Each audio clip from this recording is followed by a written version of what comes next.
चौहान। मैं हूं सुष्मिता गुड़िया और आप देख रहे हैं देवभूमि झारखंड न्यूज। इस वक्त हमारे साथ गिरिडीह के मल्टी स्पेशलिस्ट मर्सी हॉस्पिटल के CEO doctor pH Mishra sir हैं। सर का देवभूमि झारखंड न्यूज में हेलो डॉक्टर कार्यक्रम में बहुत बहुत स्वागत है। आपका बहुत बहुत धन्यवाद। देवभूमि झारखंड का बहुत बहुत धन्यवाद कि आज उन्होंने मुझे मौका दिया आप सबसे मुखातिब होने के लिए। आज हम देवभूमि झारखंड न्यूज के हेलो डॉक्टर कार्यक्रम में सर से कुछ स्वास्थ्य सेवा के बारे में विस्तृत रूप से जानकारी लेंगे और मर्सी हॉस्पिटल गिरिडीह जैसे शहर में एक ये बड़ा हॉस्पिटल खुला है, इसके बारे में हम अपने दर्शकों को रूबरू करवाएंगे सर के माध्यम से। सर, सबसे पहले आप अपने बारे में ये हमें बताएं कि आपने अपनी प्रारंभिक शिक्षा और मेडिकल की शिक्षा कहाँ से प्राप्त की? बहुत बहुत धन्यवाद। मेरी प्रारंभिक शिक्षा उत्तर प्रदेश के एक गांव में हुई थी। उसके बाद 1980 में मैं दिल्ली में आया 8वीं क्लास में, और मेरी स्कूलिंग दिल्ली के government boys senior secondary school individual से हुई है। मैंने अपनी मेडिकल की शिक्षा MBBS UCMS and GTB hospital Delhi university के कॉलेज से पास किया, जो कि इंडिया के टॉप मोस्ट मेडिकल कॉलेजेस में आता है। उसके बाद मैंने 10 साल प्रैक्टिस किया, जॉब किया। मैं government of India officer Maldives था, बत्रा हॉस्पिटल में CMO था दिल्ली में, और NHPC ज्योतिपुरम में काम किया, मैक्स हॉस्पिटल में काम किया। उसके बाद मैंने master in hospital administration all India institute of medical sciences AIIMS Delhi से पास किया 2002-2003 से। उसके बाद जो है पिछले 23 सालों से मैं हॉस्पिटल एडमिनिस्ट्रेशन में अलग अलग अस्पतालों में सर गंगाराम हॉस्पिटल, मैक्स और Indian spine injury centre Dubai और IQCT medical college, medical hospital Bokaro, इस तरह के अनेक अस्पतालों में मैंने काम किया। जी सर, विदेशों में आपने जो लंबी सेवा दी है, उसके बावजूद आपने गिरिडीह जैसे छोटे शहर में अपने सेवा देने का निर्णय किया, इसके पीछे क्या कारण है, आप हमारे दर्शकों को बताएं। जी, मेरा हमेशा से एक रुझान रहा है कि जहाँ कोई नहीं काम करना चाहे वहाँ मैं काम करूँ। जहाँ काम ज़्यादा चैलेंजिंग लगता है मैं वहाँ काम करना चाहता हूँ। दिल्ली जैसे बड़े शहरों में बहुत से लोग काम करते हैं, लेकिन गिरिडीह जैसे जगह पर ये अस्पताल mercy hospital multi speciality hospital, doctor Amit Gond का एक सपना था। उन्होंने इस अस्पताल को बनवाया था, लेकिन बदकिस्मती से दुर्भाग्यवश वो ईश्वर को प्यारे हो गए। तो मुझे यहाँ के डायरेक्टर्स ने अप्रोच किया कि हम लोग नॉन मेडिकल हैं और हमें अस्पताल के बारे में नहीं कुछ पता, तो आप इस अस्पताल की जिम्मेदारी लीजिए और चलाइए। इसलिए मुझे लगा कि ये काम एक चैलेंजिंग भी है, और साथ में अगर मैं गिरिडीह के लोगों के लिए कुछ कर पाया, इस अस्पताल को सफलतापूर्वक चला पाया, तो एक बहुत बड़ी सुविधा होगी और बहुत पुण्य का कार्य होगा। इसलिए मैंने इस चैलेंज को एक्सेप्ट किया और इसको शुरू किया। जी, आपने मेडिकल हॉस्पिटल बोकारो से लेकर दुबई, मालदीव, दिल्ली जैसे शीर्ष के अस्पतालों में काम किया है। इन देशों या संस्थानों की स्वास्थ्य व्यवस्था में सबसे बड़ा फर्क आपको कहाँ देखने को मिला? सबसे बड़ा फर्क आपको क्या देखने के लिए मिला और कहाँ? देखिए, हर जगह की अपनी अलग अलग संभावनाएं होती हैं और हर जगह की अपनी अपनी चुनौतियां होती हैं। जैसे मैंने दुबई में जब काम किया, शारजा में काम किया, तो वहाँ सबसे बड़ी चीज़ थी कि वहाँ पे डॉक्टरों की कोई कमी नहीं थी और वहाँ पर पैसे की कोई कमी थी। पैसा बहुत था लोगों के पास, तो वहाँ कोई भी चीज़ अगर आपको लेना हो, कोई डॉक्टर को अपॉइंट करना हो, कुछ भी करना हो, तो कोई उसमें आपको कोताही करने की ज़रूरत नहीं होती थी। लेकिन जैसे गिरिडीह, बोकारो और IQCT मेडिकल कॉलेज, इन जगहों पर अच्छे कुशल चिकित्सक मिलना मुश्किल होता है, अच्छे नर्सें मिलना मुश्किल होता है। तो उनको ढूंढने के लिए हमें बहुत मेहनत करनी पड़ती है और बहुत सैलरी भी अन्य जगहों की अपेक्षा में ज़्यादा देनी पड़ती है, क्योंकि यहाँ पर लोग आसानी से आना नहीं चाहते हैं। तो ये चुनौतियाँ हैं, लेकिन साथ ही अच्छाई भी है कि यहाँ का मरीज जो है आपके ऊपर भरोसा करके आता है। आप जो इलाज करते हैं उससे अगर उसको आराम मिलता है तो वो 10 लोगों से आपकी तारीफ करता है और एक परिवार की तरह आपको समझता है। जी सर, आपने बड़े बड़े अस्पतालों में जिन संसाधनों का उपयोग किया, क्या आपके मर्सी हॉस्पिटल में उन संसाधन अभी मौजूद है और उन संसाधनों के बीच आप काम कर रहे हैं? देखिए, ऐसा है कि हर जगह की अपनी सीमाएं होती हैं। जैसे कि मैंने बताया, दुबई मालदीव में पैसे की कोई कमी नहीं थी, वहाँ जो संसाधन आपको चाहिए था तुरंत मिल जाता है। लेकिन मर्सी अस्पताल गिरिडीह में कुछ चुनौतियाँ हैं। हम बहुत अच्छे अच्छे इंस्ट्रूमेंट, जैसे कि लैप्रोस्कोपिक इंस्ट्रूमेंट है ओलिम्पस का खरीद लिया हमने, सीटी स्कैन है, अल्ट्रासाउंड है और एक्सरे है, ये सब चीज़ें यहाँ पर ऑलरेडी हैं। लेकिन अन्य चीज़ों को खरीदने के लिए हमें निश्चित रूप से संसाधनों की ज़रूरत पड़ेगी। लेकिन धीरे धीरे जैसे जैसे अस्पताल चलेगा, आगे बढ़ेगा, पब्लिक का प्यार मिलेगा, सहयोग मिलेगा, तो हम और अत्याधुनिक सुविधाएं यहाँ पर ले आएंगे और ऐसी कोशिश करेंगे कि मरीजों को जिस कमी की वजह से गिरिडीह छोड़ करके रांची और जगहों पर जाना पड़ता था, वो ना जाना पड़े, उनको सबसे अच्छी से अच्छी सुविधाएं और इलाज यहाँ मिल सके। जी सर, आपने 3 दशकों तक भारत और विदेशों में स्वास्थ्य सेवाओं से जुड़कर काम किया है। इस पूरे सफर में आपको सबसे बड़ी सीख क्या मिली?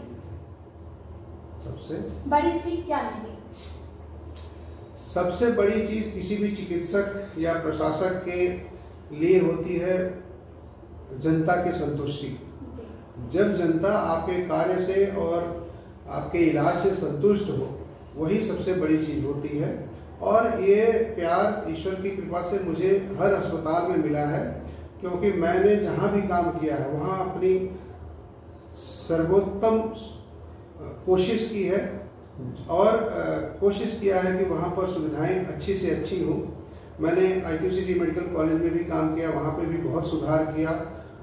इसी तरह से मैंने बोकारो में भी बहुत अच्छा काम किया, दुबई में काम किया, इंडियन स्माइल इंजीनियरिंग में काम किया, सर गंगाराम हॉस्पिटल में काम किया। हर जगह मेरी सेवाओं की सराहना हुई है और मरीज जब खुश होकर के आपको दुआ देता है तो उससे बड़ी चीज़ कोई चिकित्सक के लिए नहीं होती। जी सर, हॉस्पिटल मैनेजमेंट में सबसे बड़ी चुनौती या फिर चैलेंजेस कह सकते हैं कि क्या है?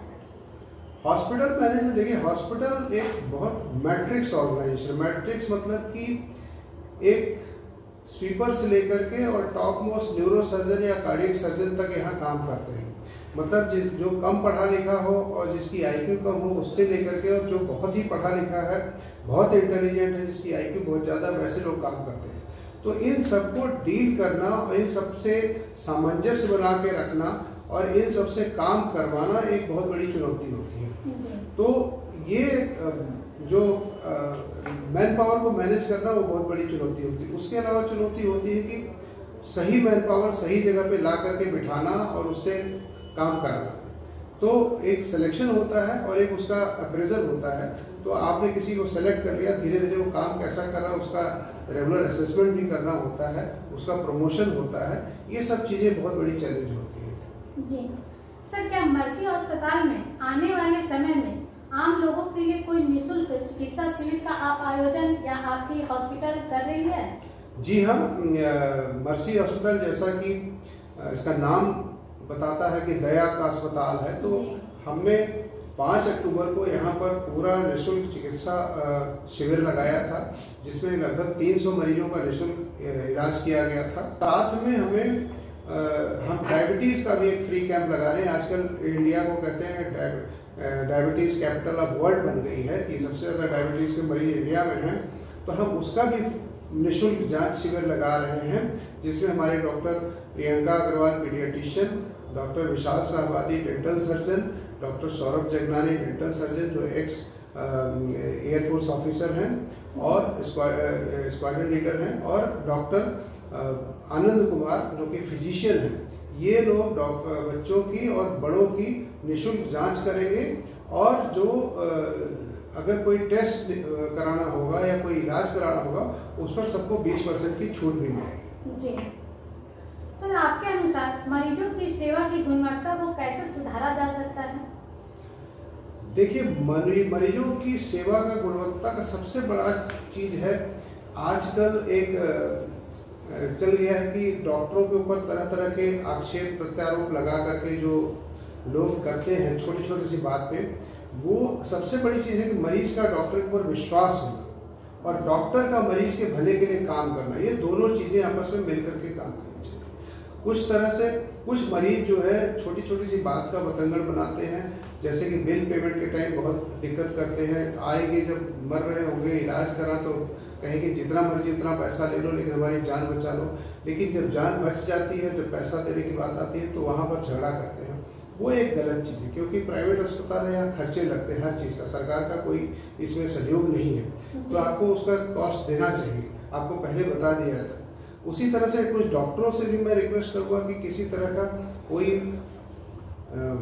गलत चीज़, कोई इन्वेस्टिगेशन या ट्रीटमेंट ना करें जिससे कि मरीजों का विश्वास कम हो। और उसका जांच करने का तरीका होता है कि भाई मरीज आपका ठीक होकर के जाए, सेटिस्फाई होकर के जाए और आपके बारे में मरीज अपने मुंह से अच्छा बोले कि हाँ इस डॉक्टर साहब ने हमारा बहुत अच्छा इलाज किया, हम बिल्कुल सेटिस्फाइड हैं। उससे बड़ा कोई तरीका नहीं उसको जांच करने। जी सर, नए डॉक्टर और हेल्थ केयर मैनेजरों के लिए आपकी क्या सलाह होगी? देखिए, हेल्थ केयर मैनेजर के लिए एक बहुत बड़ी चुनौती होती है कि सही शिक्षा लेना और उसका सही इस्तेमाल करना। तो आप अगर हेल्थ मैनेजमेंट में आना चाहते हैं तो सबसे पहले तो आप अच्छा इंस्टीट्यूट सेलेक्ट करिए जहाँ से आप सही तरह की पढ़ाई कर सकें। जैसे मैंने एम्स में पढ़ाई किया तो एम्स 2,500 बिस्तरों का अस्पताल है, जहाँ हम लोग दिन रात वो अस्पताल मैनेज करते थे, तो हम हर चीज़ सीख सकते थे कि क्या समस्याएं आती हैं, कैसे उनको हल किया जाता है। तो एक अच्छे इंस्टीट्यूट से आप अपनी शिक्षा लीजिए। एम्स में सिर्फ एक सीट है, लेकिन कुछ और भी बहुत सारे इंस्टीट्यूट हैं, जैसे SGPI लखनऊ है, चंडीगढ़ है, PGI और बहुत सारे ऐसे इंस्टीट्यूट हैं खुल गए हैं। और उसके बाद आप अपने काम को पूरे मन लगा के करिए, ईमानदारी से करिए और निरंतर अपने आप को इम्प्रूव करते रहिए। निरंतर आप किताबें पढ़ते रहिए, नए नए जर्नल्स पढ़िए, नई चीज़ें आविष्कार जो होते हैं उनके फॉलो करिए और अपना काम बिल्कुल ईमानदारी से करिए, तो आप निश्चित रूप से सफल होंगे। जी, और नए डॉक्टरों को सर आप क्या सलाह देना चाहेंगे? नए डॉक्टरों को सलाह के लिए मैं सबसे बड़ी चीज़ ये बताऊंगा कि पहले जैसा होता था कि डॉक्टर मरीज की नब्ज पकड़ते थे, हार्ट सुनते थे, उसको हाथ लगा के देखते थे, स्टेथोस्कोप लगा के देखते थे। आजकल के समय में ये कला थोड़ा डॉक्टरों से लुप्त होती जा रही है, लेकिन मरीज को तब तक संतुष्टि नहीं मिलेगी जब तक आप मरीज को अपने हाथ से एग्जामिन नहीं करेंगे। और ये चीज़ आजकल के डॉक्टरों में मैं थोड़ा पा रहा हूँ कि ये कम हो रही है। वो सिर्फ इन्वेस्टिगेशन और उसकी हिस्ट्री पे बिलीव कर रहे हैं। ये चीज़ गलत है। अगर आप मरीज की हिस्ट्री प्रॉपरली लें और उसको एग्जामिन करें तो मेरे ख्याल से 90% रोगों का आप डायग्नोसिस वैसे ही कर सकते हैं। जो मशीनी परीक्षण हैं, जो लैबोरेटरी टेस्ट हैं, जो मशीन से जांचें होती हैं, वो आपके जो आप डायग्नोसिस बनाते हैं उसको खाली कंफर्म करने के लिए होती है। तो ये बहुत ज़रूरी है कि आप पहले अपना डायग्नोसिस बनाइए और उसको कंफर्म करने के लिए आप टेस्ट कराइए, उसमें कोई नुकसान नहीं, लेकिन पहले मरीज को अच्छी तरह से आप एग्जामिन करिए और हिस्ट्री लीजिए, वो बहुत जरूरी है। जी सर, आने वाले वर्षों में भारतीय हेल्थ केयर सिस्टम को आप कहाँ जाते हुए देख रहे हैं और इसमें क्या सुधार किया जा सकता है, ये आप देवभूमि के दर्शकों को बताएं। बहुत अच्छा सवाल किया आपने। देखिए, भारतीय हेल्थ सिस्टम जो है मेरे ख्याल से वर्ल्ड का बेस्ट हेल्थ सिस्टम है। मैंने कई देशों में काम किया है और कई जगहों पर काम किया है। यहाँ पर अभी भी हमारे जो डॉक्टर्स और नर्सेस की क्वालिटी बहुत अच्छी है और हिंदुस्तान से ही बहुत सारे डॉक्टर और नर्सेस विदेशों में जाके बहुत अच्छा काम करते हैं। सिर्फ इसमें सुधार की जो ज़रूरत है कि एक तो सरकार मदद करे, जो प्राइवेट अस्पताल हैं, जैसे कि सरकार ने एक बहुत अच्छी स्कीम लागू की आयुष्मान भारत योजना, लेकिन उसी की कॉपी कई प्रदेशों में चल रही है। लेकिन उस योजना में क्या है कि जो रेट हैं, जो पैकेज रेट्स हैं, वो बहुत कम है। बहुत कम मतलब इतने कम है कि कोई भी अच्छा अस्पताल उन रेट्स पे काम करने को तैयार नहीं होता। इसलिए मरीज को लोग अपने अस्पताल से कई बार वापस भेज देते हैं, ये कहते हैं कि हमारे पास बिस्तर नहीं, हमारे पास ये चीज़ें नहीं। ये सरकार को चाहिए कि थोड़ा उन रेट्स को बढ़ाएं, मतलब इतना कर दे ताकि जो अस्पताल वो आपको सुविधा दे रहा है कम से कम उसका खर्चा निकल सके। और दूसरे रेट्स के अलावा उसमें दिक्कत ये है कि बहुत सारे आप इलाज कर देते हो, सब कुछ खर्च कर देते हो और सरकार की तरफ से पैसा आने में बहुत टाइम लगता है और दिक्कत होती है, कई बार बहुत पैसा काट दिया जाता है। वो गलत चीज़ है, क्योंकि अस्पताल जब आपको मरीज को दवाई देता है, कंज्यूमर यूज़ करता है, सब कुछ करता है, तो अस्पताल को तुरंत पैसा देना पड़ता है। आजकल के टाइम पे कोई भी वेंडर आपको उधार पे, क्रेडिट पे सामान नहीं देता।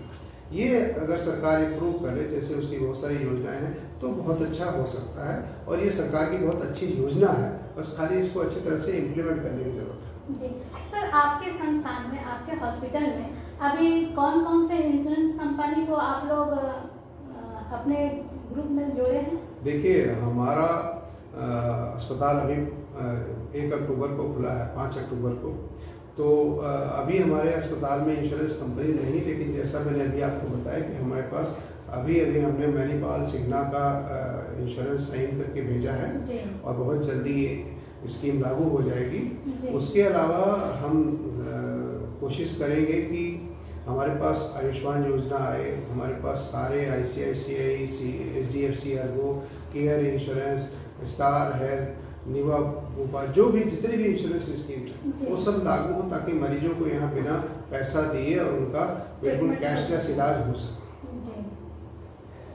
ये थे डॉक्टर PH मिश्रा सर, जिन्होंने देवभूमि झारखंड न्यूज को अपना बहुमूल्य समय दिया। इसके लिए मैं अपनी पूरी टीम की ओर से सर का बहुत बहुत आभार व्यक्त करती हूँ।